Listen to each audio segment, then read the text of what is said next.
Diqqat! O'zbekiston pensionerlari 1-mayga tayyor turing. Pensiyalar oshiriladi. Assalomu alaykum hurmatli tomoshabinlar. O'zbekiston va jahonda sodir bo'layotgan eng so'nggi va dolzarb xabarlarni o'tkazib yubormaslik uchun hozirroq like tugmachasini bosib qo'yishni unutmang. Like bosganlar video oxirida 15 ming so'm egasi bo'lasiz. Diqqat qiling, Iqtisodiyot va vazirligi 2026-yil uchun davlat budjeti loyihasini ommaga taqdim etdi. Mazkur hujjatda kelgusi yilda ish haqi, pensiya, stipendiya va nafaqalar oshirilishi uchun 6 trillion so'm ajratilishi belgilangan. Ushbu mablag'lar xizmatlar narxlarining oshishi, yangi ish o'rinlarining yaratilishi bilan bog'liq xarajatlarni ham o'z ichiga oladi. Qonun loyihasida aholi daromadini inflyatsiyadan himoya qilish maqsadida maosh va pensiyalarni inflyatsiya darajasidan yuqori suratda oshirish reja qilingan. Prognozlarga ko'ra, 2026-yilda mamlakatdagi inflyatsiya darajasi 7% atrofida bo'lishi kutilmoqda.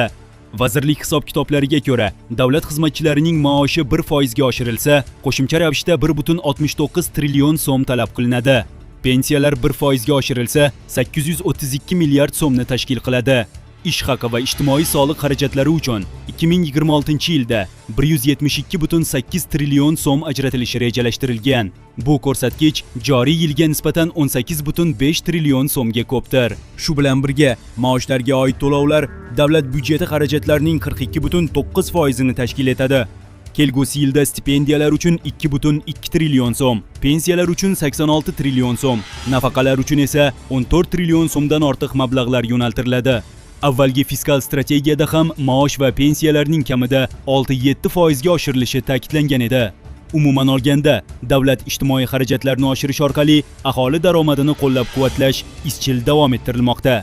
O'zbekistondagi yoshi katta pensionerlar tezda ogoh bo'ling. O'zbekistonda pensiyani oshirib beradigan firibgarlar paydo bo'ldi.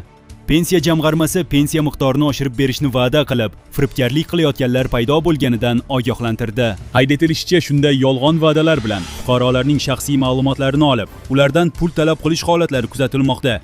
Jamg'arma matbuot xizmati pensiya miqdorini oshirish faqat pensiya jamg'armasi tuman va shahar bo'linmalari tomonidan amalga oshirilishini eslatadi. Unda fuqarolarda pensiyani qayta hisoblash uchun asoslar paydo bo'lganida faqat pensiya jamg'armasining tuman yoki shahar bo'limlariga murojaat qilishlari mumkinligi aytilgan. Pensiya jamg'armasining hech bir xodimi fuqarolarga ko'chada pensiya miqdorini oshirib berishni taklif qilmaydi.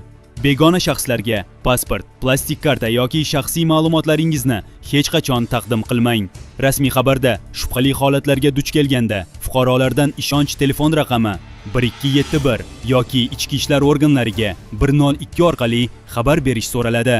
Firibgarlarga aldanishdan ehtiyot bo'ling. O'zbekistonda ayni paytda yoshga doir eng kam pensiya miqdori oyiga 918 ming so'm, nogironlik pensiyalarining eng kam miqdori esa oyiga 1.112 ming so'mni tashkil qiladi. Aziz do'stlar, ushbu xabarlarimiz barcha fuqarolarga yetib borishi uchun albatta o'z hissangizni qo'shing. Shunchaki like tugmachasini bosib, xabarni mahalla va qarindoshlar guruhlariga yuboring.